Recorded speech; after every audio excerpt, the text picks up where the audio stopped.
Hello guys, सबैलाई स्वागत छ मेरो नयाँ भिडियोमा। तपाईँहरू हेर्दै हुनुहुन्छ स्टडी फ्लो युट्युब च्यानल। आज म तपाईँहरूलाई क्लास 11 को यो जर्नल इन्ट्री नेसेसरी लेजर ल ट्रायल ब्यालेन्स सिकाउन जाँदैछु। यसको क्वेसन चाहिँ यहीँ अगाडि हजुरहरूको स्क्रिनमा देखिरहनु हुन्छ। ल सुरु गरौँ आजको भिडियो। हामीले यसको फर्स्ट स्टेपमा जर्नल इन्ट्रिज बनाउनु पर्ने हुन्छ। क्वेसनमा दिएको आधारित हामीले मनिस कम्पनी लिमिटेडमा जर्नल इन्ट्री बनाऊ भनेको छ, त्यसैले हामीले जर्नल इन्ट्री बनाउनु पर्छ फर्स्टमा। ल अब हेर्नुहोस्, हामीले फर्स्ट क्वेसनमा के दिएको छ भन्दाखेरि started business with cash rupees 1 lakh दिएको छ। अब के कुरा बुझ्नुपर्छ भन्दाखेरि हामीले क्यास हामीसँग आउँदाखेरि डेबिट हुन्छ अनि हाम्रो क्यास जाँदाखेरि क्रेडिट हुन्छ। यो कुरा चाहिँ तपाईँहरूले बुझ्नुपर्ने हुन्छ। अनि अर्को कुरा के बुझ्नुपर्ने हुन्छ भन्दाखेरि जर्नल इन्ट्रीमा जहिले पनि क्यापिटल क्रेडिटमा हुन्छ। त्यसैले यहाँ हाम्रो जर्नल इन्ट्री के बन्छ भन्दाखेरि यो क्वेसनको cash account debit to capital account, किनभने अब क्यापिटल जहिले क्रेडिटै हुन्छ। र अब सेकेन्ड क्वेसनतर्फ बढौँ। सेकेन्ड क्वेसनमा हाम्रो के छ भन्दाखेरि purchase goods of rupees 20,000 from Darian छ। त्यो भनेको अब नेपालीमा बुझ्नुहोस्, हामीले देरियनबाट 20,000 को सामान किन्यौँ। 20,000 को सामान किन्यौँ, तर हाम्रो क्वेसनमा के छ भन्दाखेरि purchase goods of rupees 20,000 from Darian. यसमा के भनेको छ भन्दाखेरि देरियनबाट 20,000 को सामान त किन्यौँ, तर हामीले क्यास दिएको छैनौँ। त्यो भनेको अब त्यहाँ क्वेसनमै नाम दिएको छ भने अलवेज त्यो लोनमै किने हुन्छौँ, क्रेडिटमा किने हुन्छौँ। त्यसैले अब नामै दिएको छ भने हामीले जहिले पनि पर्चेज अकाउन्ट डेबिट टु नाम लेख्नुपर्ने हुन्छ। देरियन दिएको छ टु देरियन, देरियन क्रेडिट हुन्छ किनभने हाम्रो क्रेडिटर हो। क्रेडिटर भनेको साहुहरू। अर्को कन्डिसनमा के हुन्छ भन्दाखेरि purchase goods of rupees 20,000 from Darian on cash गरेको रहेछ भने चाहिँ हामीले पर्चेज अकाउन्ट टु क्यास लेख्नुपर्ने हुन्छ। तर मोस्ट अफ अल कन्डिसनमा हाम्रो नाम दिएको हुँदैन, क्यास दिएको हुन्छ। त्यसैले purchase account debit to cash account गर्नुपर्ने हुन्छ, किनभने हाम्रो पर्चेज गर्दाखेरि त क्यास जान्छ नि त। तर यो कन्डिसनमा चाहिँ हाम्रो क्रेडिटर छ देरियन। हामीले देरियनबाट लोनमा सामान किनेको छौँ 20,000 को, त्यसैले purchase account debit to Darian account हुन्छ। यति बुझ्नुपर्ने हुन्छ हजुरहरूले। र अर्को क्वेसनतर्फ बढौँ। अर्को क्वेसनमा के छ भन्दाखेरि goods sold on cash rupees 25,000।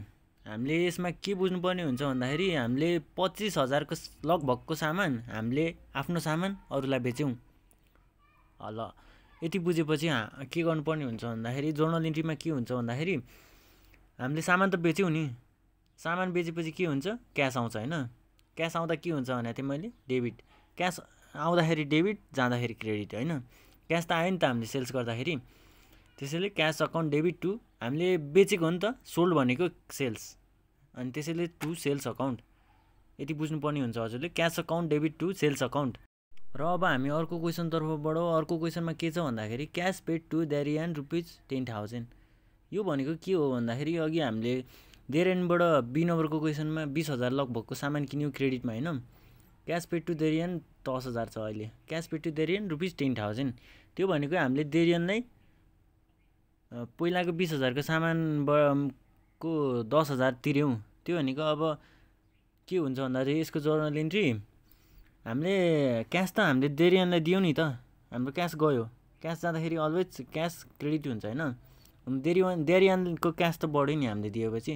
त्यसैले यो कन्डिसनमा के हुन्छ भन्दाखेरि Darian account debit to cash account. किन भन्दाखेरि हाम्रो क्यास त गयो नि त देरियनलाई, अनि देरियनको क्यास बढ्यो। त्यही भएर देरियनको क्यास बढेपछि देरियन डेबिटमा भयो, क्यास क्रेडिटमा। र यति बुझ्नुहोस् कि अघि हाम्रो क्वेसनमा देरियनलाई 20,000 को सामान हामीले किनेको थियो देरियनबाट, तर अहिले 10,000 मात्र तिरेको छौँ, अझै 10,000 बाँकी छ। यति चाहिँ बुझ्नुपर्छ हामीले। अर्को क्वेसनतर्फ बढौँ। अर्को क्वेसनमा के छ भन्दाखेरि again goods purchase from Darian of rupees 20,000। अघि बी नम्बरको क्वेसनमा के थियो भन्दाखेरि हामीले देरियनबाट 20,000 को सामान लियौँ तर पैसा तिरेको थिएनौँ। अनि डी नम्बरको क्वेसनमा हामीले 10,000 तिर्यौँ होइन देरियनलाई, अझै 10,000 त बाँकी छ। त्यो चाहिँ बुझ्नुपर्छ है। अहिलेको क्वेसनमा के छ भन्दाखेरि हामीले फेरि 20,000 को सामान देरियनबाट किनेको छौँ। त्यसको मतलब हामीले अब हाम्रो टोटल 30,000 हुन्छ। 10,000 तिरेको थियो 20,000 मा, 10,000 बाँकी छ अझै। अहिले फेरि 20,000 को सामान किनेको छौँ होइन। अनि 20 + 10 30,000 भयो। यसको मतलब त्यो चाहिँ बुझिराख्नुपर्छ है हामीले। यी नम्बरको अब जर्नल इन्ट्री के हुन्छ भन्दाखेरि गुड्स पर्चेस फ्रम देरियन। अब यसमा के देरियन नाम आउने बित्तिकै मैले के भनेको थिएँ पहिला, देरियन हुन्छ। त्यो क्रेडिटर हुन्छ, त्यसैले यसको journal entry purchase account debit to Darian account. मैले पहिले पनि भनेको थिएँ क्यास दिएको छ भने चाहिँ हामीले क्यासै लेख्नुपर्ने हुन्छ, तर अहिले देरियन दिएको छ त्यो भने हाम्रो क्रेडिटर हो, त्यसैले हामीले त्यसकै नाम लेख्नुपर्ने हुन्छ। क्रेडिटर पनि लेख्नु पर्दैन, हामीले त्यहाँ क्वेसनमै भएको मान्छेको नाम लेख्नुपर्ने हुन्छ। यसको purchase account debit to Darian account हुन्छ। हाम्रो लास्ट क्वेसनतर्फ बढौँ। हाम्रो लास्ट क्वेसनमा के छ भन्दाखेरि paid to Darian ₹28,000 in a full settlement of each account. यो भनेको अब सामान्य अर्थमा बुझ्नु पर्दा, नेपालीमा बुझ्नु पर्दा हामीले देरियनलाई टोटल 30,000 तिर्न बाँकी थियो। पहिला 20,000को सामान किनेको थियौँ, 10,000 तिर्यौँ, 10,000 बाँकी भयो। अनि फेरि अर्कोचोटि पनि हामीले 20,000को किनेको थियौँ सामान, 30,000 टोटल बाँकी थियो। तर हामीले यहाँ कति तिरेछौँ भन्दाखेरि 28,000 तिरेछौँ। अनि in full settlement of his account भनेको चाहिँ 28,000 तिरेर हामीले अब उसको 30,000 कट्टा गऱ्यौँ। त्यसको मतलब अब 28,000 तिर्यौँ अनि 2,000 हामीलाई डिस्काउन्ट पाएको भनेर बुझ्नुपर्छ। फेरि भन्छु म, अघि बी नम्बरको क्वेसनमा हामीले 20,000 सामान देरियनबाट किनेको थियौँ होइन। अनि डी नम्बरको क्वेसनमा देरियनलाई हामीले फेरि 10,000 तिर्यौँ। 20,000मा 10,000 घटाउँदा 10,000 बाँकी भयो। अनि फेरि हामीले देरियनबाट फेरि पनि 20,000को सामान किनेछौँ। 10 र 20,000 जोड्दाखेरि 30,000को सामान बराबरको पैसा तिर्नु पऱ्यो हामीले। अनि अहिलेको क्वेसनमा के भनेको छ भन्दाखेरि 28,000 हामीले तिरेछौँ अनि फुल सेटलमेन्ट बनाछौँ। त्यसको मतलब हामीले 28,000 तिरेर देरियनलाई अनि 2,000 डिस्काउन्ट पाएको बराबर भयो त्यो। अब यसको जर्नल इन्ट्री के हुन्छ भन्दाखेरि Darian account debit to cash account to discount received account. किनभने हामीले डिस्काउन्ट त पायौँ नि। डिस्काउन्ट यो कुन कन्डिसनमा डिस्काउन्ट क्रेडिटमा हुन्छ भन्दाखेरि हामीले डिस्काउन्ट पाउँदाखेरि क्रेडिट हुन्छ अनि दिँदाखेरि डेबिट हुन्छ। अनि देरियनलाई हामीले 28,000 त तिर्यौँ नि टु क्यास अकाउन्ट, हामीले तिर्दाखेरि क्यास त जान्छ नि, त्यसरी क्यास क्रेडिट हुन्छ, देरियन डेबिट हुन्छ। अब यसको अमाउन्टको बुझ्नुपर्ने हुन्छ हामीले। 30,000 टोटल तिर्न बाँकी थियो। देरियन अकाउन्ट डेबिटमा 30,000 लेखिदिने, किनभने 30,000 त टोटल तिर्न बाँकी थियो नि त हामीले। अनि हामीले क्यास कति तिरेको थियौँ 28,000, टु क्यासमा 28,000 लेखिदिने। अनि 28मा 30 2,000 बाँकी हुन्छ होइन। त्यसैले डिस्काउन्ट हामीले 2,000 पाएको भयो, टु डिस्काउन्टमा 2,000 लेखिदिने। अनि त्यसैले न्यारेसन लेख्नुपर्छ त्यस्तै। अब यति भएपछि हामी नेसेसरी लेजरतर्फ लागौँ। अब यसमा चाहिँ के हुन्छ भन्दाखेरि अब हामीले अब यसमा नेसेसरी लेजरमा चाहिँ अब जर्नल इन्ट्रीमा छ नि हाम्रो cash account, capital account, purchase account, sales account, Darian अकाउन्टहरू सब छ नि त हो। त्यही आधारमा बनाउनु पर्ने हुन्छ। जस्तै हामीले फर्स्टमा हामीले क्यास अकाउन्टको बनाएको छौँ। यसमा चाहिँ के गर्नुपर्छ भन्दाखेरि हामीले जुनको बनाएको छौँ त्यसकै ठ्याक्कै उल्टो लेख्नुपर्ने हुन्छ। जस्तै हामीले यहाँ लेजरको क्यास अकाउन्ट बनाउनु लाग्दैछौँ। अब जर्नलमा हेरौँ, एमा छ cash account debit to capital account. Cash अकाउन्टको बनाउँदैछौँ त हामीले लेजर, क्यासकै ठ्याक्कै उल्टोमा टु क्यापिटल छ। अब टु क्यापिटल कहाँ हुन्छ भन्दाखेरि क्यास अकाउन्ट डेबिट छ नि त, त्यसैले टु क्यापिटल डेबिटमै लेखिदिने। तर क्यासको उल्टो लेख्ने है, ठ्याक्कै उल्टो जेको बनाउँदैछौँ हामीले त्यसकै उल्टो लेख्ने। टु क्यापिटल लेखिदिने, त्यसको अमाउन्ट अमाउन्ट चाहिँ फेरि हामीले क्यासकै लेख्नुपर्ने हुन्छ है, क्यास अकाउन्ट बनाउँदैछौँ नि त। त्यसपछि हामीले क्यास कहाँ छ भन्दाखेरि सी नम्बरको क्वेसनमा क्यास छ। सी नम्बरको क्वेसनमा के छ भन्दाखेरि cash account debit to sales account छ। अब क्यास अकाउन्ट डेबिट छ नि त, त्यसैले टु सेल्स, त्यसको अपोजिट टु सेल्स छ, त्यसैले टु सेल्स अकाउन्ट लेखिदिने। क्यासमा 25,000 भएकोले हामीले टु सेल्समा पनि 25,000 लेखिदियौँ। अनि त्यसपछि हामीले डी नम्बरको क्वेसनमा पनि क्यास छ, देरियन अकाउन्ट डेबिट टु क्यास। यसपालि क्यास क्रेडिटमा छ, त्यसैले बाई देरियन अकाउन्ट लेखिदिने। क्यासकै अमाउन्ट लेखिदिने, 10,000। अर्को क्यास कहाँ छ भन्दाखेरि एफ नम्बरमा क्यास छ। क्यास क्रेडिटमा छ, त्यसैले बाई देरियन अकाउन्ट लेखिदिने फेरि। अनि त्यसपछि क्यासको अमाउन्ट 28,000 भएकोले 28,000 नै लेखिदिने। यति गरेपछि हामीले अब डेबिट साइडमा हाम्रो 1,25,000 आएको छ भने क्रेडिट साइडमा हाम्रो 38,000 आएको छ। 38,000, 1,25,000मा 38,000 माइनस गर्दाखेरि 87,000 आउँछ। अब लेजर अकाउन्टमा चाहिँ के बुझ्नुपर्छ भन्दाखेरि हामीले अब ब्यालेन्स क्यारी गर्नुपर्छ क्या। जस्तै अब डेबिट साइडमा धेरै आएको छ भने क्रेडिट साइडमा बाई ब्यालेन्स सिडी लेखिदिने। अनि क्रेडिट साइडमा धेरै आएको छ भने डेबिट साइडमा टु ब्यालेन्स सिडी लेखिदिने। अब यो भनेको चाहिँ के हो भन्दाखेरि हामीले डेबिट र क्रेडिट साइडलाई इक्वल बनाउनु पर्छ, त्यसैले यो गरेको हो।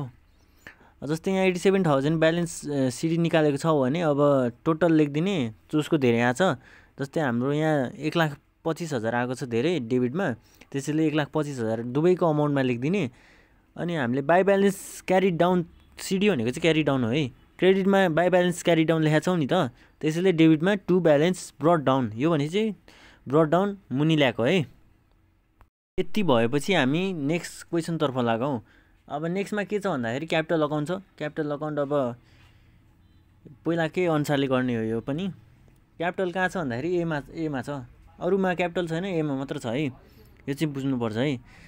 जस्तै अब क्यापिटल क्रेडिटमा छ, त्यसैले हामीले बाई क्रेडिटमा बाई क्यास अकाउन्ट लेख्नुपर्ने हुन्छ। क्यापिटल त क्रेडिटमा छ नि त जर्नल इन्ट्रीमा, त्यसैले बाई क्यास अकाउन्ट लेख्ने, अनि क्यापिटलकै अमाउन्ट लेखिदिने 1 लाख, अनि त्यही भइहाल्यो। अनि हाम्रो क्रेडिटमा अब क्यापिटल बाई क्यास लेख्यो हामीले 1 लाख होइन। अब यता अरू क्यापिटल त छैन नि त, त्यसैले अब टु ब्यालेन्स क्यारी डाउन हामीले डेबिट साइडमा लेख्नुपर्छ। कति पुगेको छैन 1 लाख, हामीले त्यो 1 लाख यहाँ लेख्नुपर्ने हुन्छ। टोटलमा नि 1 लाख लेखिदिने। हामीले डेबिटमा टु ब्यालेन्स क्यारी डाउन त गरिसक्यो होइन, यहाँ टोटल पनि लेखिसक्यो। अब के गर्नुपर्छ भन्दाखेरि हामीले डेबिटमा त लेखिसक्यौँ, अब यसलाई ब्रट डाउन पनि गर्नुपर्छ क्या। ब्रट डाउन गर्न चाहिँ क्रेडिट डेबिटमा लेखिसक्यो, त्यसैले अब डेबिटको इक्वल भइसक्यो नि त, क्रेडिटमा जाने बाई ब्यालेन्स बिडी लेख्ने, ब्रट डाउन हो बिडी भने चाहिँ, अनि 1 लाख त्यही अमाउन्ट लेखिदिने। कति ब्यालेन्स क्यारी डाउन गरेछ त्यति नै ब्यालेन्स ब्रट डाउनमा लेखिदिने है। यति कुरा चाहिँ बुझ्नुपर्ने हुन्छ हजुरहरूले।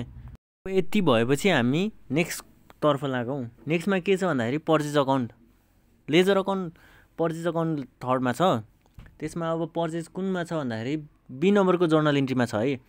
Purchase account debit to Darian account छ है। पर्चेज अकाउन्ट डेबिटमा छ नि त, त्यसैले टु देरियन अकाउन्ट डेबिटमै लेख्ने है। टु देरियन अकाउन्ट लेखेपछि अब पर्चेज अकाउन्टको कति छ 20,000 छ होइन, 20,000 लेखिदिने। अर्को पर्चेज कहाँ कुन कन्डिसनमा छ भन्दाखेरि हाम्रो ई नम्बरको क्वेसनमा छ है। ई नम्बरको क्वेसनको मतलब जर्नल इन्ट्रीमा है। पर्चेज टु देरियनै छ, त्यसैले अब त्यहाँ पनि हामीले डेबिट साइडमा टु देरियन अकाउन्ट लेखिदिने। पर्चेज अब 20,000 को पर्चेज गरेर रहेछ, 20,000 नै लेखिदिने। अब अरू त पर्चेजमा कुनै छैन, त्यसैले हामीले अब यो दुइटाको टोटल 40,000 आउँछ। अब यता त केही छैन नि त, यता ब्यालेन्सै भएको छैन, त्यसैले क्रेडिट साइडमा हामीले बाई ब्यालेन्स क्यारी डाउन लेखिदिने, अनि यो दुइटा गरेर 40,000 हुन्छ, 40,000 लेखिदिने। टोटलमा 40,000 यसकै साइडमा बढी छ, त्यसैले 40,000 दुवै साइडमा लेखिदिने। अब हामीले क्रेडिट साइडमा त ब्यालेन्स क्यारी डाउन त गरिसक्यौँ, अब डेबिट साइडमा नि ब्यालेन्स त गर्नु पऱ्यो नि होइन। टु ब्यालेन्स ब्रट डाउन 40,000 लेखिदिने। अब यति भएपछि हामी नेक्स्ट क्वेसनतर्फ लागौँ। अब पर्चेज पछि हाम्रो देरियनको छ, देरियन अकाउन्ट नेसेसरी लेजर बनाउनु पर्छ हामीले। यो चाहिँ हामीले के गर्नुपर्छ नेसेसरी लेजर बनाउँदाखेरि, जहिले अकाउन्टहरूको बनाइदिने हो क्या।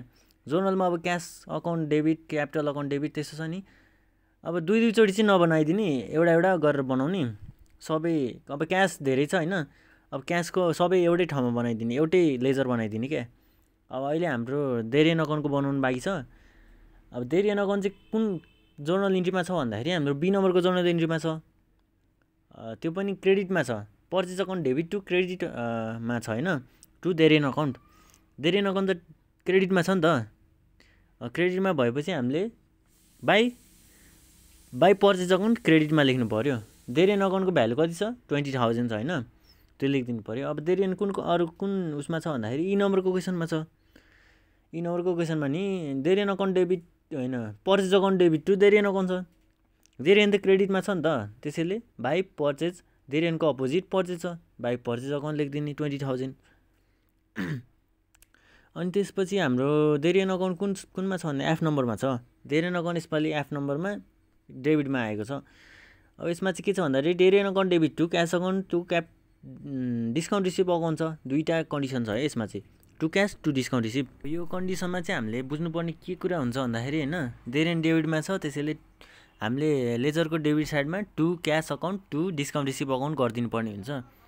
अब यसमा इम्पोर्टेन्ट कुरा के छ भन्दाखेरि होइन, अब पहिला त हामीले अब देरियन त्यो गर्थ्यो नि त, त्यहाँ अब पर्चेज अकाउन्टको लेजर बनाउँछौँ भने हामीले त्यहाँ देरियन अपोजिटमा छ भने देरियन लेखेर पर्चेजकै अमाउन्ट हालिन्थ्यो। अब तर यो केसमा चाहिँ के छ भन्दाखेरि दुईवटा छ नि त, त्यही भएर देरियन टु क्यासमा चाहिँ हामीले अब त्यही अमाउन्ट लेखिदिने जर्नल इन्ट्रीमा आएको। अनि डिस्काउन्ट रिसिभमा पनि त्यही डिस्काउन्ट रिसिभ अब जोर्नलमा हाम्रो 2000 छ।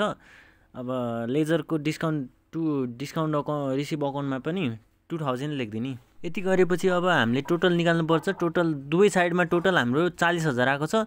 त्यसैले अब यसमा टोटल 40,000 लेखिदिने। यसमा ब्यालेन्स गर्नु परेन किनभने दुवै साइडमा इक्वल आएको छ नि त। त्यसपछि कुन अकाउन्ट छ भन्दाखेरि हाम्रो सेल्स अकाउन्ट छ। सेल्स अकाउन्ट बनाउनु पऱ्यो। हामीले सेल्स अकाउन्ट बनायो। सेल्स अकाउन्टमा चाहिँ कुन कन्डिसनमा सेल्स छ भन्दाखेरि सी नम्बरको जर्नल इन्ट्रीमा सेल्स रहेछ। सेल्स हाम्रो क्रेडिटमा छ। त्यसको opposite cash account debit to sales account रहेछ। त्यसैले हामीले यसमा चाहिँ हामीले लेजरको क्रेडिट साइडमा हामीले बाई क्यास लेख्नु पऱ्यो किनभने सेल्स त क्रेडिटमा छ नि त जोर्नल इन्ट्रीको। त्यसैले बाई क्यास गरिदिने। अनि सेल्सको अमाउन्ट 25,000 छ। त्यसैले 25,000 लेखिदिने। अब डेबिटमा त हाम्रो ब्यालेन्स पुगेको छैन। To balance credit carry down गरिदिने। 25,000 लेखिदिने। टोटल 25,000 लेखिदिने। अनि चाहिँ हाम्रो क्रेडिट साइडमा ब्यालेन्स गर्नु पऱ्यो। डेबिट साइडमा हामीले ब्यालेन्स क्यारी डाउन गरिसक्यो। अब क्रेडिट साइडमा हामीले ब्यालेन्स ब्रोट डाउन गर्नु पऱ्यो। बाई ब्यालेन्स ब्रोट डाउन गरिदिने। 25,000 लेखिदिने। अब लास्ट हाम्रो यही डिस्काउन्ट रिसिभको केस छ। डिस्काउन्ट रिसिभको अब हामीले लेजर अकाउन्ट बनाउनु पऱ्यो। हाम्रो डिस्काउन्ट रिसिभ कुन कन्डिसनको जोर्नल इन्ट्रीमा छ भन्दाखेरि हाम्रो एफ नम्बरको जोर्नल इन्ट्रीमा छ। डिस्काउन्ट रिसिभ हाम्रो क्रेडिटमा छ। त्यसैले हाम्रो डेबिटमा त्यसको अपोजिटमा डेरियन छ। अब हामीले डिस्काउन्ट रिसिभ क्रेडिटमा भएको कारणले लेजरको पनि हामीले क्रेडिटको साइडमा बाई डेरियन अकाउन्ट गर्नु पऱ्यो। बाई डेरियन अकाउन्ट है। यति गरेपछि त हामीले ब्यालेन्स त गर्नै पऱ्यो। योभन्दा अरू कन्डिसनै छैन हाम्रो जोर्नल इन्ट्रीको होइन डिस्काउन्ट रिसिभको। त्यसैले हामीले डेबिट साइडमा टु ब्यालेन्स क्यारी डाउन गरिदिने। डिस्काउन्टको अब 2000 आएको छ भने 2000 ब्यालेन्स क्यारी डाउन गरिदिने। 2000 टोटल लेख्ने। अनि त्यसपछि हामीले क्रेडिट साइडमा पनि टु ब्यालेन्स ब्रट डाउन गरिदिने होइन।